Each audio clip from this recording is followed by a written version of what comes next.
Hi, my name is Melvin Way. Welcome to my YouTube channel. This is a plant growing series entitled Growing Lemon Trees from Seeds. It's day 0, January 2020 in Southern California, San Diego. So this is a reboot of a lemon growing series with the same name from 4 years ago. It's my second attempt. I decided not to change the way I named these. I'll even put this in the same playlist, so if anyone watches that first failed series, they can perhaps move on to this if they're still interested. So I'm sure you're all familiar with how lemon seeds look. I did use this for juice later on, but for demonstration purposes I extracted all the seeds. So there's quite a bit of them, maybe 15 or so. So that's about as much as you can get out of a lemon. And I decided to pick the 5 most robust ones for planting. So some of them are very small, and hence I wouldn't try using those. They don't have much in the way of energy reserves. So the first thing I did was use paper towels to rub off most of the pulp. I don't think it's that imperative to get them completely sterile and clean on the outside. I decided to do a partial peeling of the seed coats to speed up germination. From my first experience, I did learn that it's quite a pain to peel off the seed coat entirely, and that might even run the risk of causing some damage. But I figured that with partial peeling I could get water to go in faster and get them to germinate faster. I made my own planters with drainage holes out of dual soft plastic trash cans. These are Rubbermaid trash cans. First thing I did was wipe off the labels because I don't want that to rot and get all moldy and leach out some residue later on. It's just a personal preference, although I'm sure would have managed with those labels there. So I drilled some holes, 8 small holes along the bottom, and for the outer trash can 4 large drainage holes, also for air to get in to the bottom so the root system can breathe a little better and I can drain the pots from any side. So these are soft plastic trash cans. They're very nice and soft to the touch, but I don't think one alone is going to be able to handle the kind of growing medium that I'm going to prepare and show you. So I'm obtaining clay soil from the local hills. It's about 400 plus feet elevation in San Diego, California. So we have a lot of this red clay soil in the hills. It's very fine. I actually recommend coming a few days after it's rained because the red clay soil doesn't fly up as dust and get in your lungs. That way you don't need to use a filtration mask. So I'm mixing 75% washed play sand with 25% clay soil. It's filtered. So this is by volume. So just use the same container or cup to measure out 3 parts of this pre-washed play sand, and 25% of your volume will be this filtered clay soil. So clay particles are much smaller. They'll fit between the spaces created between sand grains.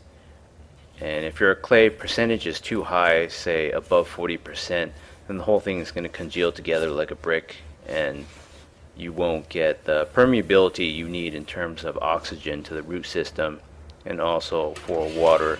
That's what the final composition looks like. Of course, I don't know the exact percentage composition of the clay soil I dug up, and I'm just showing you an example here of what happens when you grow large and heavy plants in wood chips or potting mix, which seems to be an industry standard.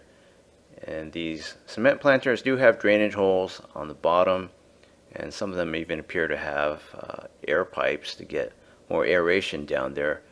But that's definitely not an ideal situation. It's not aesthetic. It probably spawns millions of bugs every day. So these are my 5 seeds. It's finally time to plant them after all that prep work. It was a lot of hard work, but I believe this soil mix will pay off. So I'm going to plant them sort of a cross pattern. I don't want to get too close to the edges where light could be an issue. The aeration is different. The roots could crawl along the edges and dry out or be disturbed when I'm lifting the pots or spinning them around for filming purposes mostly. So I'm just going about 1/2 inch deep.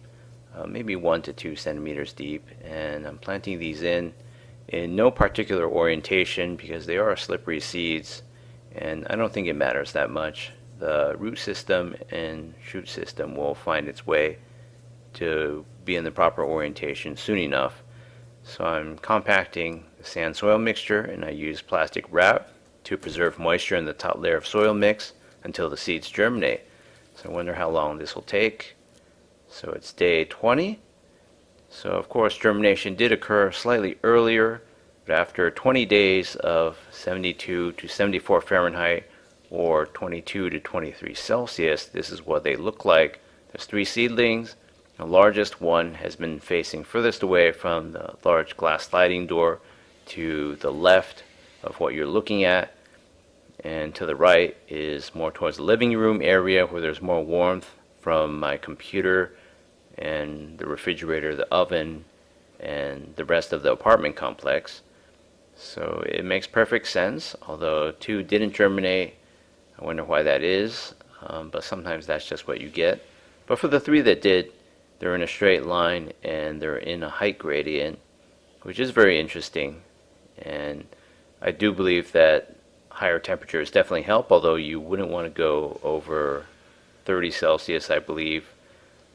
Too high of a temperature is not optimal for root development, and it would never get that hot underground in the wild anyway. But if you have something in the 80s in Fahrenheit or 70s, that's a pretty quick rate of germination. So I'm just going to spray some distilled water here. So the reason I'm doing this is because the top layer of sand and soil mixture is of course the first to dry out, and if any of these smaller seedlings or the 2 ungerminated seeds don't have deep enough roots, then they're just going to dehydrate. So it's day 23, 3 days later. Still have only 3 seedlings. The small one looks deformed, although I'm quite intrigued as to what it's going to look like within a few weeks. And this middle one isn't quite doing that well either in terms of leaf morphology as opposed to this one.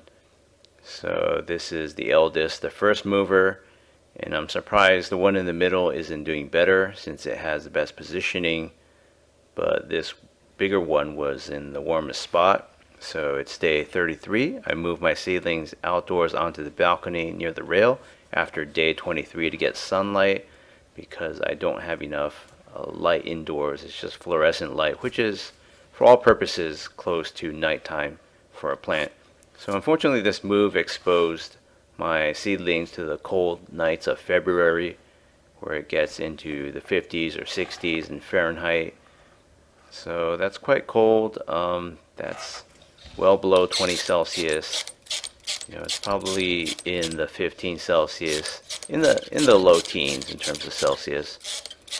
So that's obviously going to inhibit the growth of these plants. It's going to be quite of a shock, and I'm spray watering because they're going to dry out maybe even faster with the sun striking on them in the morning and all this wind. Even though it's cold wind, can be quite dry here in San Diego.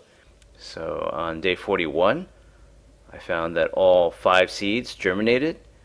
2 of the 3 eldest look very healthy now. This one that looked deformed in the beginning looks quite nice. It has maybe 7 leaves and some weird appendage or residual thingamajig on the bottom. 2 of them, in fact.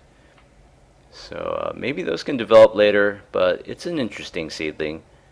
And the 2 that came up the latest, they look very small and deformed, but maybe that could change after a few weeks of good care if they don't dry out. So this middle seedling is somewhat deformed in its foliage and orientation. It's quite a surprise that the middle one isn't doing that well, but this is all part of why I have 5 seedlings. If something goes wrong, at least in this case I still have 2 that look very robust and pretty. So that looks like it's not doing that great. It's a very late mover, and this looks like a seedling that just can't find its orientation or something, or it's still coming out. So I'll have to continue to spray some water on top to make sure those underdeveloped latecomer seedlings get an equal chance.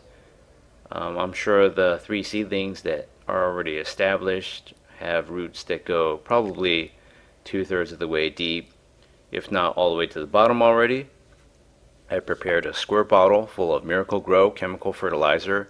I followed the instructions. They have a scoop in there that has 2 ends, a small scoop and a large scoop, and they have volumes. So I did the calculations according to what they recommend for outdoor plants, which is a large scoop that's flat for maybe a gallon of water. So I had to scale that down for this small squirt bottle, obviously, and the solution inside looks very dark blue. It's a beautiful navy blue, but it is considerably darker than what I've used before. So since I took the care to do all the calculations and math and carefully measure everything out, I think this is maybe more to the plant's liking for outdoor plants, even though these don't get 8 hours of full sun a day or anything close. They get more like maybe 3 or 4 hours of morning sunlight, which is the weaker kind in terms of intensity and warmth, I believe. So I'm spraying to wash off the fertilizer, if any of it, sprinkle back onto the undersides of the leaves, the stems, and the reason I'm doing that is I don't want to have fertilizer burns on the leaves.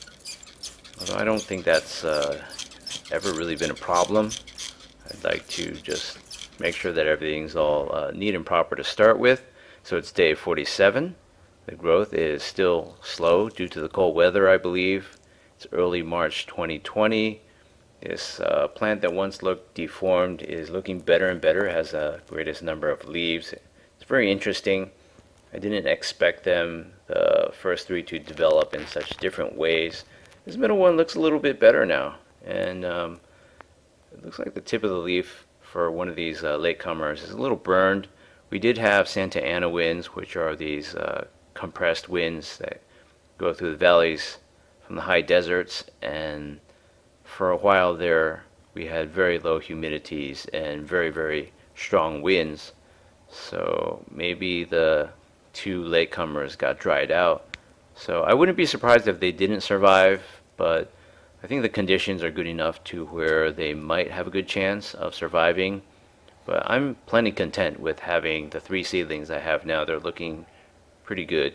If you look at the leaves closely in 4K resolution, you'll see what appear to be tiny little blisters embedded in the leaves. That reminds me of this seedless navel orange growing series that I had many years ago. I know that sounds like an oxymoron, but I got 2 seeds out of maybe 50 navel oranges that I ate, and I germinated them and up close zoomed in with optical zoom. I could see these little blisters on the edges of the leaves. So this reminds me of that.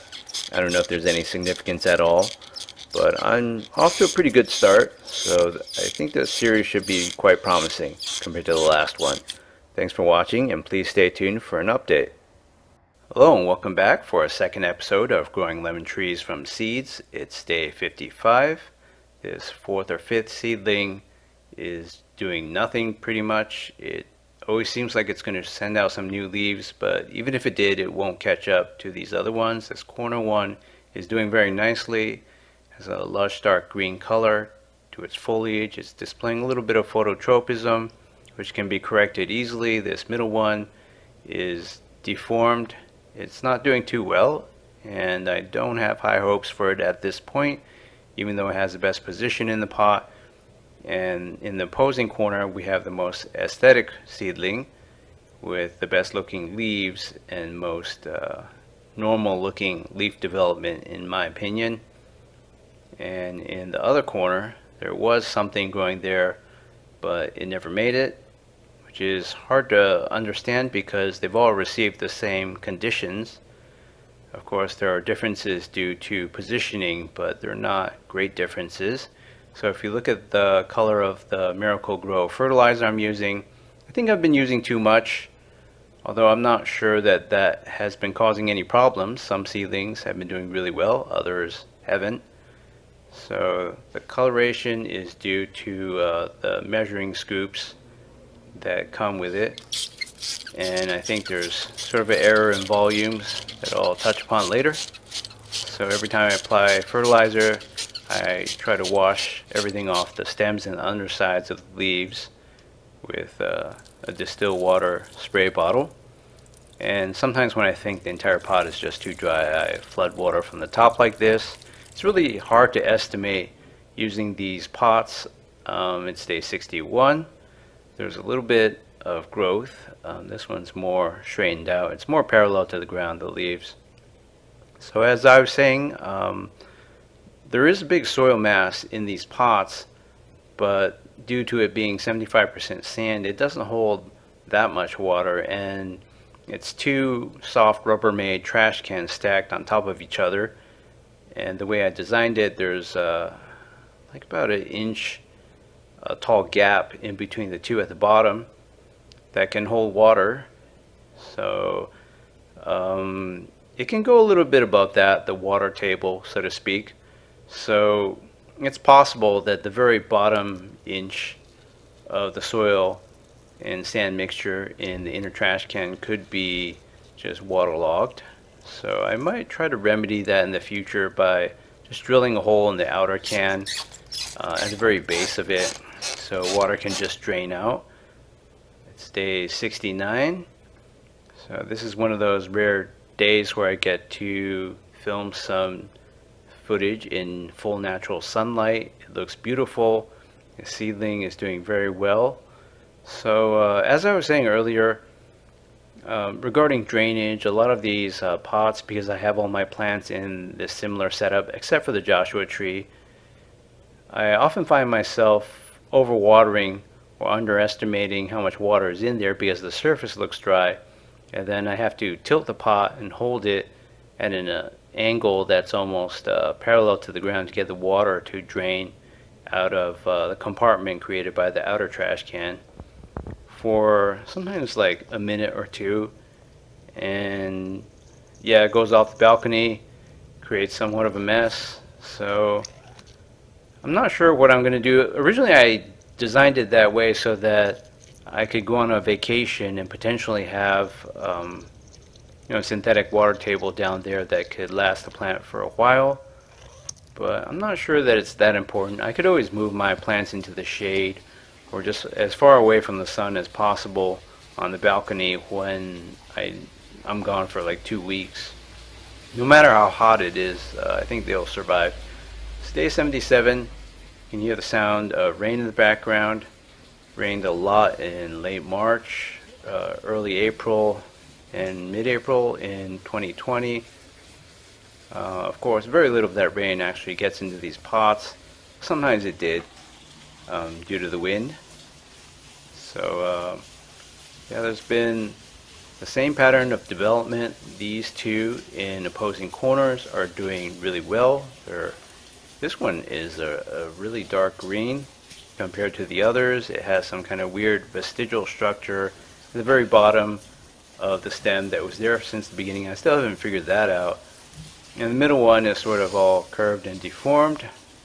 But I figured it's time to excise the roots of the two failed seedlings because according to my principle of not having rotting organic matter in there, these, which I consider to be dead or soon will be, will just have that root mass just rotting in there. So let's just get rid of that and tie up some loose ends. So you have the endosperm, you have bits of stem. It's very green. I don't really understand why these fail. As one of my viewers remarked a few weeks ago, it's not apparent why some seedlings do so well and others don't. You see sort of a lateral root towards the top, but yeah, they have a long tap root that goes down there, and I'm sure I broke off the very tip. So I'm just kind of digging around in there for signs of anything else. Didn't find anything, so I'm just going to pat it down. 75% sand, 25% clay soil is very, very like beach sand or sand in a sandbox. It basically doesn't require much effort at all to dig versus the 50% mixture that I tried in 2019. That's basically like a mud brick, a sun-dried mud brick. So the composition matters a lot for aeration and the ability of roots to dig in there. So I don't really see any indications of ill health from those tap roots. I don't know what color they were originally, but just looking at the physiognomy, the coloration of those roots, I would not say that's a bad color. If they were sort of a dark brown or mushy, then I would say, yeah, they had root rot, but this is a very breathable mix. It's 75% sand. So I believe air has no problems getting in there, and water drains away very easily. This is my first application of imidacloprid insecticide to these lemon seedlings. So I've done this a lot in 2019 and even before, I believe. So imidacloprid is an insecticide that will get absorbed through the root system and enter all the cells, the vascular tissue of the plants. And basically when parasites try to feed on them, they'll get poisoned. So it doesn't stop the act of insects or other bugs trying to feed on your plants, but it will poison them and stop them from reproducing like crazy and taking over your plants. So it's day 83. There's been yet further development. It's pretty much down to these two seedlings in opposing corners. I have a feeling that this middle one isn't going to make it at this rate. It just looks kind of sad, and I don't really know what went wrong there. So at this point we still have 3 survivors out of 5, but I'm worried that it could still dwindle further and become just 2. But I have high hopes for these 2 remaining ones in opposing corners. So I've gotten really good results with Miracle Grow fertilizer in 2019 with all my plants. So that's what I'm going to keep going with. This soil mixture is somewhat poor in nutrients. It's only 25% clay soil. Maybe it does have enough nutrients, but providing extra macronutrients via fertilizer seems to help a lot with all my other plants. I think lemon seedlings are just very slow growing, and that's the bottom line. I've tried growing these. This is my second attempt, and it all seems to go the same way. Granted, my first attempt failed. I made a 5-month compilation out of that. It's very popular over time, actually, but I feel bad that it failed, and I'm very confident that this will go far beyond the 5-month mark, and it's already grown a lot more. At least 2 of them have, compared to that one survivor that I had from the first series. So again, flood watering. I'm probably overwatering, but it doesn't really matter. I'm not even sure if these tap roots have reached the bottom of the pot yet. It's day 104, so I have an announcement to make. I moved. My new balcony is 50% bigger. I lived in the old complex. It was an apartment complex for a really, really long time. And that middle seedling is finally gone, although it had the most advantageous position. I've never seen a series like this where the middle seedling died before the outer ones did. So it's quite shocking. I don't think it's due to bad positioning. I think just some seedlings are weaker than others. It's bad genetics, pretty much. So I'm gonna dig in there and see what happened. So it's pretty much, I'm expecting the same story as before, but this one does have a much longer taproot. Went down about 3 inches. So yeah, this is it's quite a slow developing plant. I can't figure out why this one did so poorly. It doesn't look to be in ill health underneath the soil line. So I'm going to pat that back, and that means that these 2 opposing corner seedlings will get the entire pot to themselves. I mean, there is the possibility that these seedlings are conducting some sort of chemical warfare underground, but I'm not too sure what's going on there.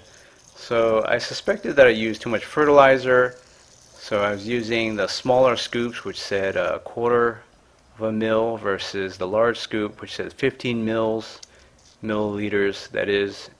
and I have a hard time visually believing that 60 of the small scoops could fit into one of the large scoops. So I think, yeah, I did all the math right when diluting this fertilizer from crystals, but I think it's just there must have been something.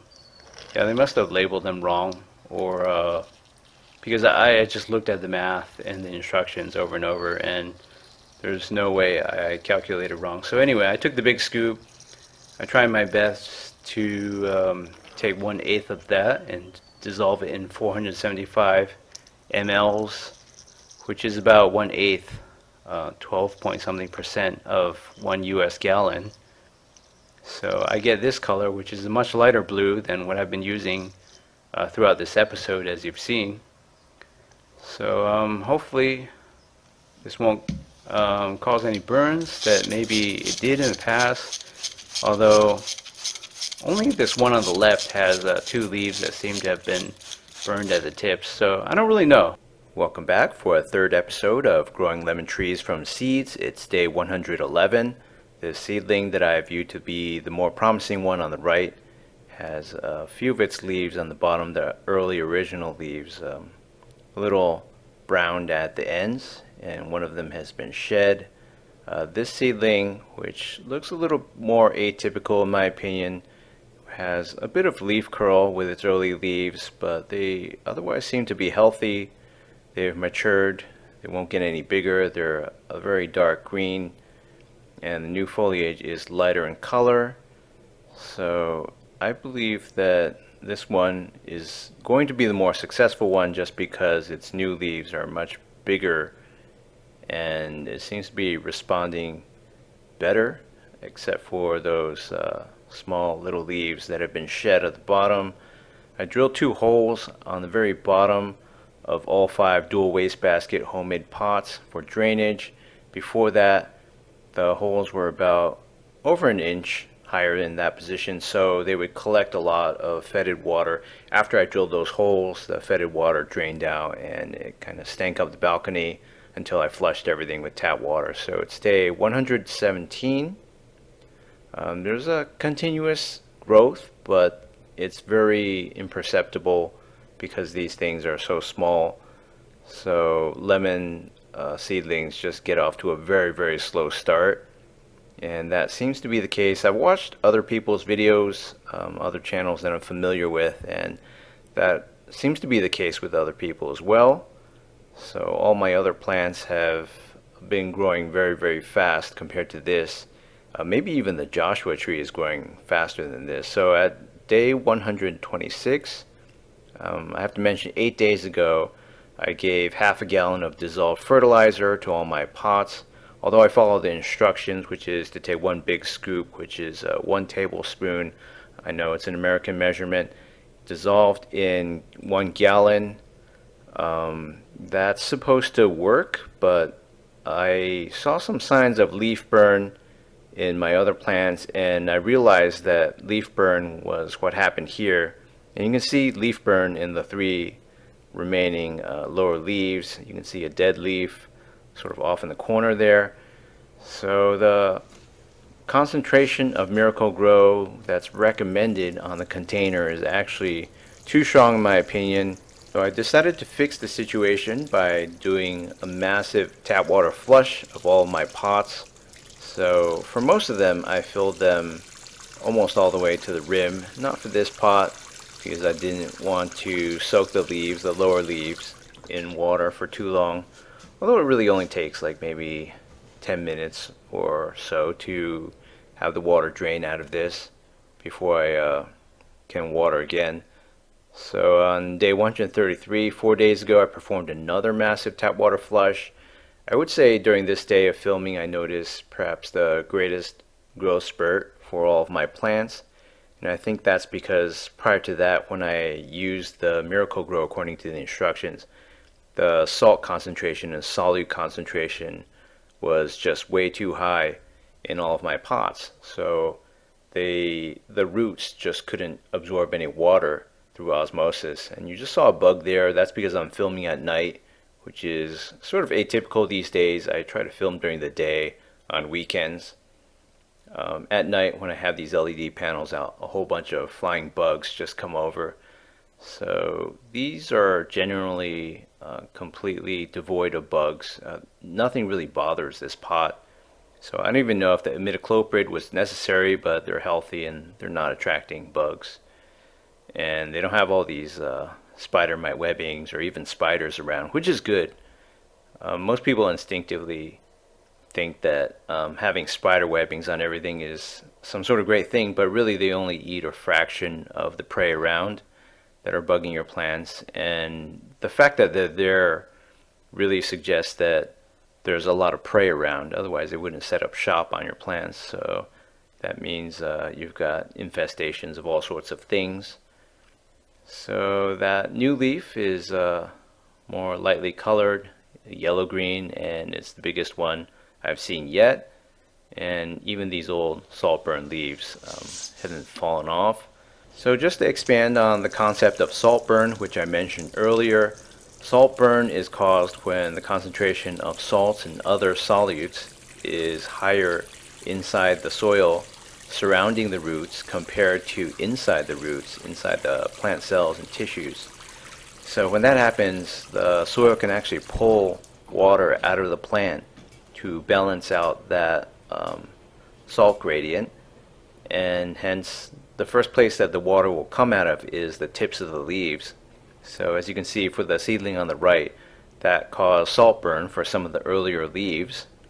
So I've had too much salt and other solutes in the soil for quite a while, but at the same time the rest of the leaves are okay. So I think my imbalance was pretty slight. It may have been a case where the salinity in the soil was just slightly higher than the concentration of salts and other solutes inside of my plants. So plants can compensate for this by having an even saltier inside composition compared to the soil in places around, say, salt flats, and that's how plants that can tolerate very, very high salinities can still survive in very salty environments.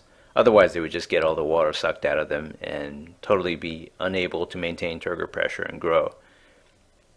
So I did a lot of flood waterings, and I think coming off of that extremely oversalted, over-fertilized state, the first week and a half, I reckon, that was when I saw this great growth spurt for all my plants, and that's probably because I washed out a decent amount of salt and other solutes to get the concentration from slightly too high out of equilibrium to something below what's inside the plants. And then they were able to capitalize on all that fertilizer and at the same time still be able to use as much water as they wanted. So after a while the growth slowed, and I noticed for all of my plants. So today I'm going to start fertilizing again. I'm using the small scoop end of the Miracle-Gro double-ended spoon and just a pinch of crushed vitamins. And the vitamins, contrary to what a lot of viewers ended up thinking the last time I tried stuff like this, was not for the purpose of providing vitamins, you know, A through K to these plants, because they can make all those things on their own. Vitamins have calcium carbonate and they have a lot of trace metals, a little dab of every trace metal and mineral that not only humans need but plants as well. So that's a good source of micronutrients for my plants. Just thought I'd give it a try.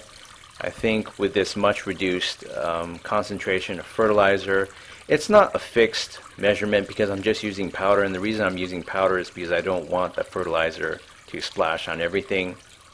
Watering like this, I'm maybe adding 0.6 gallons.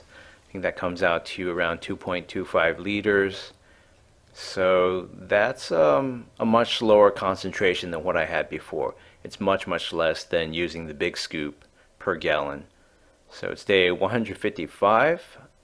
After I did that light fertilization plus vitamin powder, just a pinch of both, I noticed that all of my plants were doing really well afterwards. They seem to be growing faster again with no negative side effects. I think I'd rather err on the side of having slightly too little fertilizer rather than too much to the point where I'm worried about leaf curling and leaf burn. So this is sort of a testing ground for me. I want to see how much fertilizer I can add to maximize growth while at the same time not coming close to pulling water out of the plants.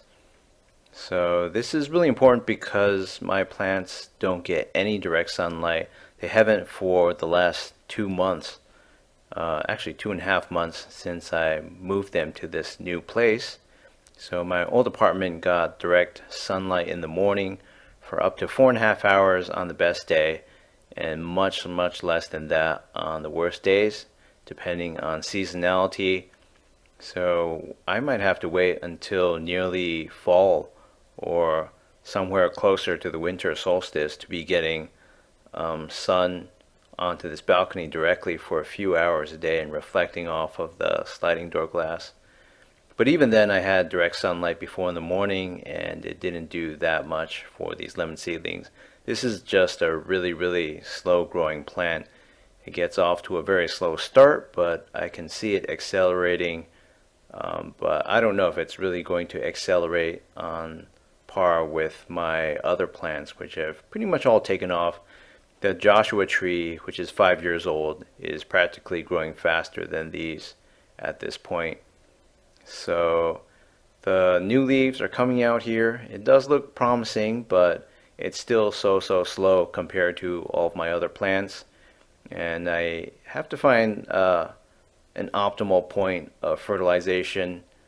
And of course the salt tolerance for all plants is different, so it might be a very difficult task to find a one-size-fits-all solution for this. So I'm doing a second low dose. I'm using half a teaspoon per 0.6 gallons. That comes out to be about only 18.5% of the fertilizer concentration I was using before when I was following the Miracle-Gro instructions. So I'll just have to wait a few weeks and maintain this regimen of micro and macronutrient fertilization to see where this takes me with all of my plants. Thanks for watching, and please stay tuned for further updates on this lemon growing series. Welcome back for another episode of Growing Lemon Trees from Seeds. It's day 165. As I've said before, this balcony hasn't received direct sunlight in months. You can see my Joshua tree, avocado, pomegranate, mango, lemon seedlings, and finally my giant Bangkok guava, which is getting pretty big. And I'm focusing on this plant because it's the only one that has branches reaching out way over the balcony. And you can see that bottom branch there, it's touching some direct sunlight. It's July 3rd, 2020, 9:25 a.m. So it doesn't really get any better than that. It might take quite a while, a few weeks, for the sun to finally change its trajectory relative to this balcony and shine direct sunlight on some of these plants.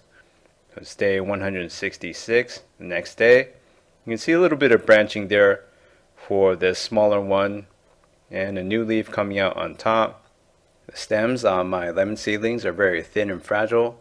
The way this plant grows is the stem zigs and zags between each node going up, as you can see here, in opposing directions.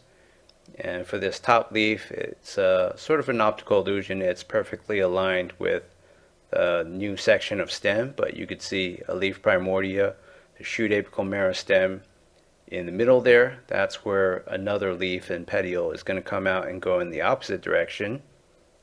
So that's how lemon seedlings grow. It's a little different from plant to plant, and you don't see that kind of obvious asymmetry in other plants. Many other plants just seem to shoot straight up and have several leaves coming out at one time. So this one is one where you don't have leaves coming out in batches. There seems to be no winding up period of a new batch of leaves developing and all growing at once, like with the avocado. This one just sends out one new leaf slowly at a time. So it's day 173, There was a brutal heat wave that struck during this time. At least two of my plants couldn't wait one more day to be watered, so I decided to do my fertilization with Miracle Grow and some crushed vitamin powder dust and watering for all of my plants on this day. And I had intended to film the day after this, so I ended up just splitting the work between the 2 days. So the root system seemed to be okay, because when I water like this, there's bending of the stem, of course, because these stems are thin and fragile, like I said, but nothing ever breaks off, except for that tiny little leaf that you just saw break off there. I don't mind if I lose those tiny early leaves, because they don't really serve any function at this point. So it's day 174, the day after, and I decided to wash off the leaves by spraying some distilled water on them to get rid of hard water spots and whatnot. So these little leaves on the bottom, I mean, they're dark green and they're photosynthesizing to the best of their ability in this no direct sunlight environment on this balcony, but their surface area is so small, it really doesn't make a difference if they get washed off or not. For that one that broke off, and maybe the bottom three on this front runner, they do seem to have a little bit of leaf tip burn from the early days in this series when I was probably fertilizing too much, using a squirt bottle and squirting out Miracle Grow that was a very dark blue in concentration directly at the base of the stems. I've greatly reduced the concentration of Miracle Grow chemical fertilizer that I've been using on my plants since then. So it's day 183. The previous night, I finally decided to act on a piece of information, a gardening practice that could supposedly spur a great amount of growth in my plants, which is to spray sugar water on the leaves. So the way this supposedly works is the sugar in the sugar water can be absorbed directly through the leaves, and whether that's through the top sides or the bottom sides where the stomata are, I don't know. Just having this theory presented to me in a lecture on the YouTube channel of Gary's Best Gardening, the guy where I got this concept of using a lot of sand for aeration and growing my plants in inorganic mediums came from. So I decided, since he's so knowledgeable about plant growing, I might as well give this a try. So I decided to use the front runner as a control. I wanted this smaller one that we're looking at here to catch up in a certain amount of time by spraying it almost every day with sugar water. But today I'm spraying distilled water because by my observation and thinking, the sugar water dries out very quickly, and thus I don't think it can be absorbed very efficiently just by spraying.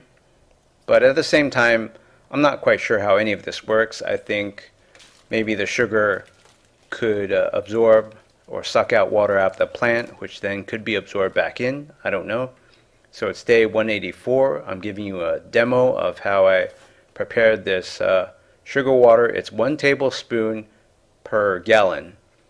So when I first thought about this spraying sugar water on the leaves of plants, actually I came across this concept on his channel, I don't know how long ago, maybe a year, 2 years, or even 3 years ago.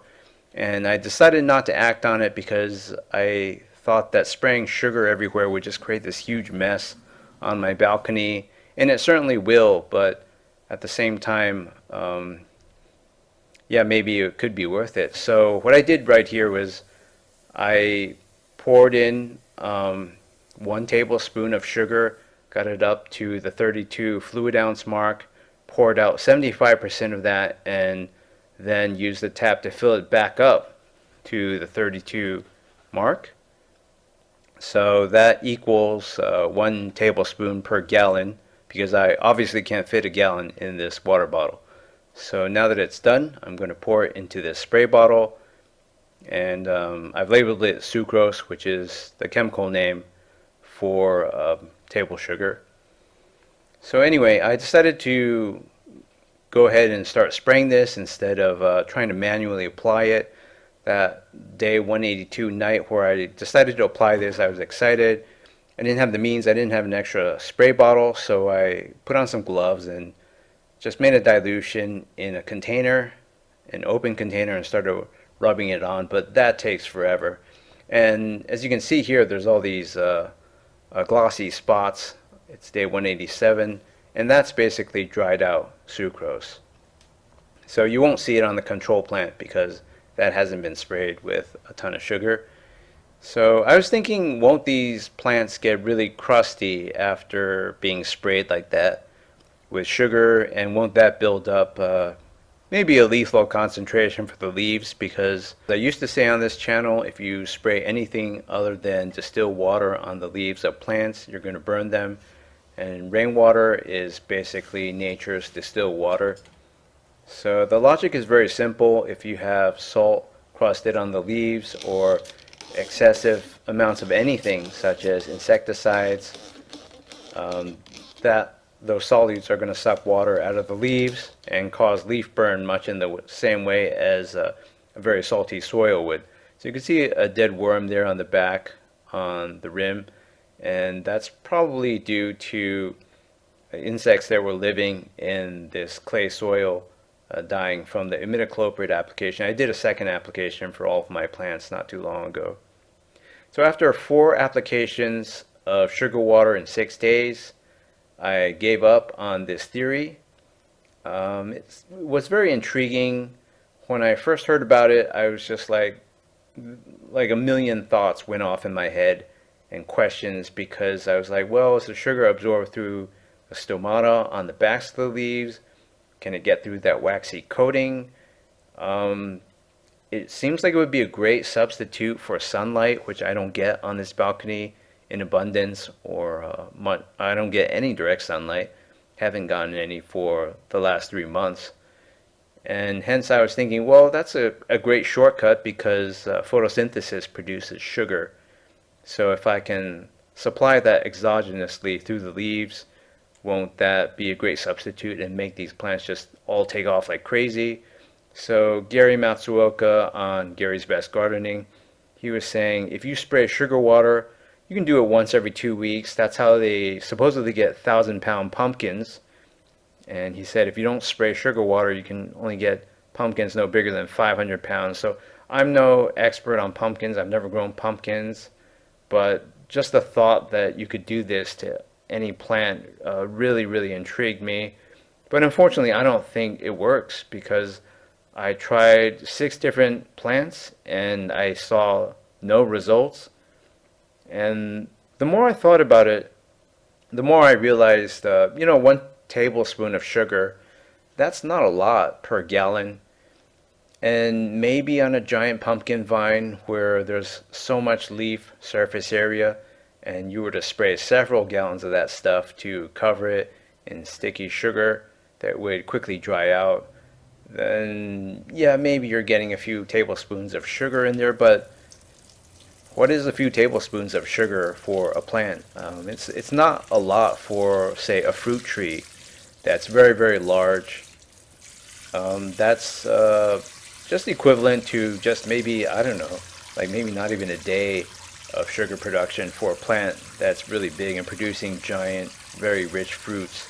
So I don't know, I don't really see the logic there the more I think about it, and it just makes a big mess. And now I have to probably get a mister to spray enough water on all my plant leaves to get that nasty sugar water off, the residue.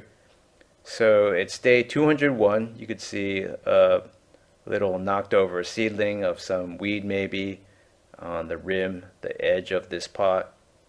So the leaves are much bigger. This one is a real champ. It just keeps grinding out these leaves, and I hope the taproot has reached the bottom and it's branching out. So yeah, I think my theory is that, like, when a root ball forms, that's also really good for aeration, and hence the plant can grow really well even if the soil is not that well draining. And in this pot, even though it's supposedly 25% clay soil and 75% sand, it still isn't well draining. Maybe this clay soil just had a much higher content of clay compared to all the others. So yeah, Yeah, I would say the sugar experiment failed. It was a nice try, but yeah, he said you could spray it every day instead of once every 2 weeks, and that's almost what I did, but I just don't see how that works. I think it dries out within a few minutes, and then it basically acts as a leaf burn agent. So, yeah, I would say myth busted on that one. Let me know what you think. Welcome back. It's day 208 of growing lemon trees from seeds. This episode spans 46 days, starting from nearly 7 months in, all the way to past 8 months in. As you can see, many of these leaves have water spots. It's unsightly up close, but most of this stuff is harmless. It's just residue left over from tap water. And I did use a lot of tap water to wash my leaves of all my plants to get rid of all that sugar residue from my sugar experiment a while ago. And this second mover is always behind in many respects, and you can see there's that very interesting leaf that has one edge that's bent down maybe 70 or 80 degrees, and this thing looked like it was going to branch out, but it never did. And some of those lower original leaves that are tiny now, they're all dusty and dirty because every time I flood water this all the way to the rim, all the organic detritus and clay mud gets all over it. So I do try to spray these things with distilled water every once in a while, but I'm sure the volume is nowhere near enough to get these things clean. And if I do so, they'll just get dirty very quickly again. So I've been continuing my vitamin crushed powder and small scoop of Miracle Grow once a week regimen. And I've just been using tap water. Once upon a time, and many years in the past, I would just use distilled water, but the production I can get from my distiller per day is about a gallon, realistically. Maybe 2 gallons if I'm super diligent and care enough, but it takes a long time to produce distilled water, and it's really not necessary. It's just for aesthetics, really. So on day 215, you see the mud has a nice color there. One thing about this pot is it's one of those 75% sand, 25% clay soil mixtures. And since you don't know what the exact concentration of clay is unless you do some kind of settling test in a jar and do all these measurements, which I haven't tried doing. I might do that someday, but this is one of those pots that just got a lot of extra clay soil. So it has that very muddy red appearance on the top. And not all the pots look like this, even though there are many other pots, such as the avocado. It's coming along really nicely, and that's just sort of, it's very sandy at the top, even though it's supposedly the same 75% clay sand, 25% clay soil mixture. So two pots with the same formulations, but the clay soil was taken from different areas in the same hill range. It's not really a mountain range near where I used to live, and that was in North County, San Diego. And depending on where you get your soil from, and yeah, whether you filter it or not, the composition can vary greatly and how much sand, silt, and clay is in there. So this thing's coming along nicely. The new leaves are lighter in color, of course, and they're all very waxy. I'd rate these leaves as being pretty tough. Generally, I think the thicker and waxier a leaf is, the more resistant it is to damage. And yeah, it's just I keep doing what I'm doing because it's working. So I do this basically every Saturday, this fertilization regime. Although I think in the long term there can be some buildup of fertilizer and solutes from the vitamin, obviously, in the soil. So I might have to do a tap water flush every once in a while. Maybe several flushes, gallons worth, to just wash things out of there. So on day 218, you can notice that there's finally some sunlight striking this. My balcony plants haven't gotten direct sunlight for this entire time since I moved in mid-April 2020. And on day 222, you can see The sun lasts for a few hours and it greatly increases the aesthetics of the videography. And this really reminds me of the old days when I lived in the previous apartments, and I got at least a few hours of either morning sun or afternoon sun. So the trajectory of the light coming in here is different, and it seems maybe for at least half of the year, actually maybe only about 5 months out of the year, I'll know after I've experienced an entire year here, but the sun will eventually stay all the way until the late afternoon, I believe. And lately it's been hitting about 9 a.m., I would say, on this balcony, maybe a little bit earlier. But the trajectory of the sun will change, and this will be getting a lot more light, this balcony, over the coming weeks and months. So it's day 229. There was a brutal heat wave across Southern California. This locale had a daily high of 102 Fahrenheit. That's about 39 Celsius. That's really high already. And I don't know what the temperature limits are for lemon trees, or lemon seedlings rather, but I know all of my plants are at risk if it gets any hotter than this, and it will tomorrow. And you can already see that there's some leaf curl in the runt of the litter. So that's a little bit worrying. At first I was worried about if the root system was underdeveloped. You can see a little worm down there at the base of this little tree. So there are little worms that hatch out and sort of make their living in the clay, and they come out when I water too much, and I think they're just drowning. But anyway, I think the root system is actually not too bad off. Maybe the roots have a hard time adapting to this very heavy clay content, and the fact that I just flood water so generously maybe leaves the roots no incentive to develop. It's not really clear how you can stimulate like really good root growth. Sometimes in some of my newer pots I'm using 7 parts sand for every part of filtered clay soil, so I think that should help with aeration a lot and help with plant health in general. So on day 230, it's already 103 Fahrenheit, 43 Celsius early in the day. I believe this was shot around 9 a.m. You can see my avocado drooping, and if you listen to the background, I purposely turned the volume up. You can hear leaves dropping non-stop. So the high for this day was 109 Fahrenheit, or over 43 Celsius. Everything except my Joshua tree was in mortal danger, and while I can water to have evaporative cooling for all my plants, I can't be there all day to watch them. It's day 237. The color of the sunlight coming through the smog looks a little bit weird these days. There have been so many wildfires starting from the central coast of California all the way up to Washington State, I believe, caused mostly by dry lightning strikes. And you can see all these little yellow dots on these leaves in the middle. Those were caused by that heat wave 7 days ago, in which the daily high was anywhere from 109 Fahrenheit up to 111. I think that's a breaking point for most plants. I moved my avocado indoors for 2 days and took it back out when it cooled down to the mere 90s or 80s. It's still very hot.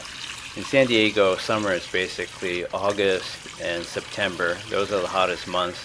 Of course, it can get a little bit hot in July as well, or even June. But we do have a marine layer effect that tempers all of the temperatures all the way up to August sometimes. So it's day 243. You can see a little bit of burn from the old days when there was a fertilizer buildup in the soil. Those little leaves are irrelevant anyway, and they'll probably drop off. And also when plants just get to a certain age, all those little original leaves no longer provide any service or value. So they'll probably be shed regardless of whether there was the mildest fertilizer burns or not. And you can see lemon trees have spikes, and they can be quite long. So that's very aesthetic to look at. They're not really, well, I haven't been poked by one yet, But compared to the Joshua tree, it's basically nothing. Those are innocuous decorations, really. So I did another flush out recently using several gallons of tap water. Maybe not that much for this pot because it just drains so slowly compared to all the other pots. It's been like that always. And even though it's the same 75% sand mixture with 25% filtered clay soil, you can see how red and muddy it is on top. And that's because its clay content is obviously higher than anything in the other pots. So maybe if it were lower, say 87.5% sand or 90% sand, and the clay was just a tiny fraction, then these plants could have grown much faster and had bigger leaves and better development. You can see a little bit of bark developing at the bottom. Maybe these things would be further along, but they look so fragile in the beginning with such thin stem bases that I didn't want to do a transplant. I know some of you have suggested that I split these into two pots. I don't really have the luxury to do that either, so I've just kind of left these alone to enjoy the progress. So please stay tuned to my YouTube channel for further updates. Thanks for watching. Welcome back for another episode of Growing Lemon Trees from Seeds. It's day 251. As you can see, I'm continuing my fertilization regimen, which consists of 1 small scoop of Miracle-Gro plus an arbitrary sized pinch of crushed multivitamin powder of multivitamins that I eat, which is One A Day brand. And that's basically to complement what's missing in the Miracle-Gro fertilizer, which isn't much in terms of just a few micronutrients. They don't actually need the vitamins, the plants don't. So it's day 265. This is the smaller specimen. It has some of those little bleach marks or pock marks, whatever you want to call them. And the upper leaves are glossy. They have hard water spots on them. So the upper foliage looks good. And if we look at this other plant, the taller one, it's got those yellowish green spots that go all the way up from the bottom. So the foliage gets more dark and loses its luster as it gets older. And one difference between the two plants is this one has these nice looking spines, whereas the shorter plant doesn't. So I don't know what's the story behind that. But that's basically the only difference between these, except for aside from the size difference. So this one's the first mover, and I expect it to get more of a height gain or differential over the other plant over time. But other than that, they're growing parallel to each other and seem to be very healthy. Overall, I would say the aesthetics are very pleasing, as long as you don't look too closely at the little spots of blight and other leaf defects here and there. But this species has been fairly resilient throughout this series. It's a pretty astounding success compared to my very first series in 2016, in which my lone survivor got like 5 tiny leaves and was maybe just an inch tall or something like that. So I'm showing the water draining because despite the structure of the pots being explained in episode 1 of all my 2020 series, some people don't seem to understand that the water just runs all the way through in just a few minutes. There's no standing water, not even in the bottom of the pots. So it's day 271, and in this part of the season I was just filming once a week and watering once a week because it was still very hot and the rate of evaporation was very high. But as with most of my plant growing series, after I get past a certain point of a few months or close to a year, the progress can be there every week, but it's just that there's not that much of a difference from week to week to really justify showing everything in gory detail every week. So I'm just going over the watering and fertilization. And on day 286, you can see there's continual progress. Some of those older leaves look a little bit more rough, And for some of these, I'm not too sure if that's hard water spots or is it just powdery mildew. So I've been blasting these pots with a lot of water. That could be a problem for some species, but it hasn't really seemed to be a problem for my lemon seedlings. So you can see these yellow spots of blight are getting worse. And they're showing up on the new leaves in the taller plant, but they don't really seem to affect the overall health of my lemon seedlings, at least not yet. So throughout this series, I've considered transplanting the smaller seedling into a pot of its own and moving this larger seedling into the center of its pot. But that would be a fair amount of work. I'm generally loath to do transplants if everything is going fine, and everything seems to be going fine for this series. So it seems like there would be more risks than rewards, and that would just take up more space on my balcony, which I don't really have in abundance. So right now I'm using my backpack sprayer, which I bought a few weeks prior to the filming of this. This thing is a really fun toy. It's great for washing various surfaces, and especially for plant leaves, so you can get rid of all those hard water mineral spots that result from watering things with tap water. And I figured after the washing, that should remove most of the minerals on the leaves, and what's left should show you whether it's gray spots or powdery mildew or not. So I'm showing a lot of this watering and fertilization, but really past a certain point it just became once every 2 weeks, and then as the weather cooled down later on, the frequency really fell off a cliff during winter time towards the end of this episode. So here's me spraying with myclobutanol. It's a fungicide made by Spectracide. So this was not measured carefully, and it was just a test run, a small prep that I prepared in this cheapo spray bottle. So I just wanted to see if it worked or not, and it seemed to work on my pomegranate. So after a while I had my suspicions that my lemon seedlings were getting powdery mildew. So even though there's no standing water in any of those pots, maybe it's the hype is real. If you water too much, you will get fungal infections. Usually people talk about root rot, but in my case I don't have that. I'm using highly permeable sand mostly to grow my stuff in.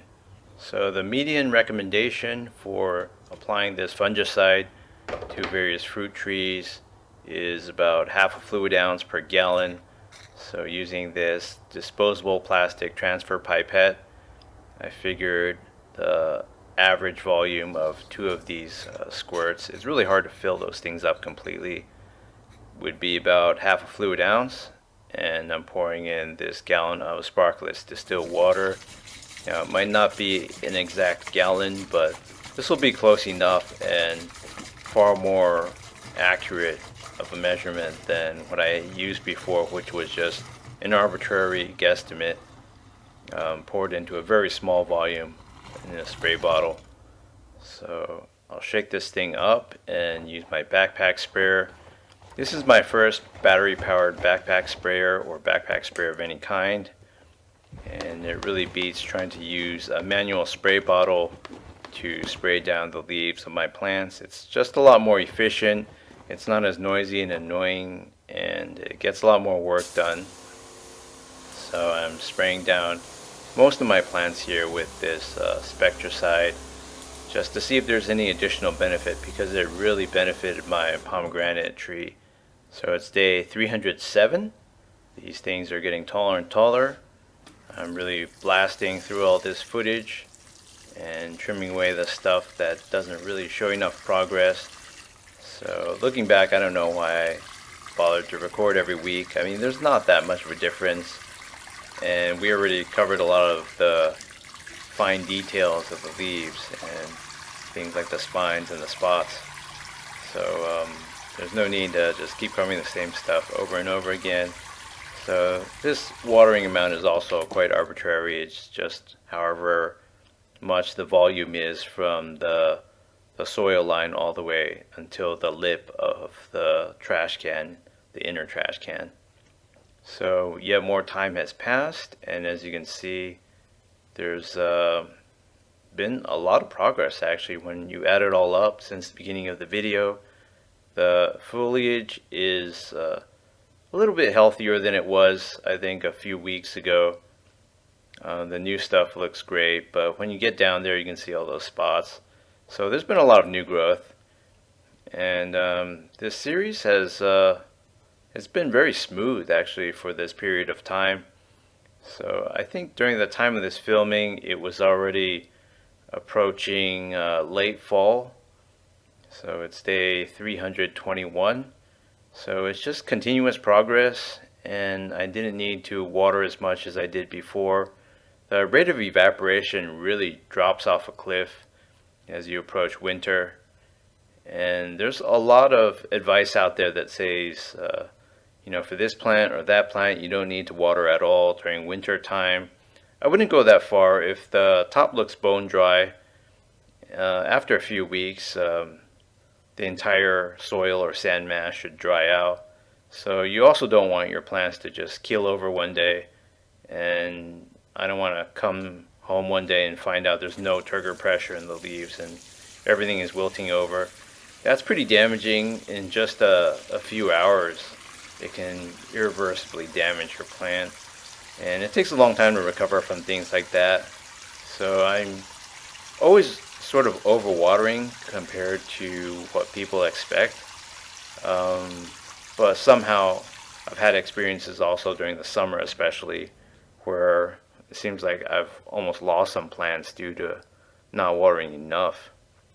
So it's day 348.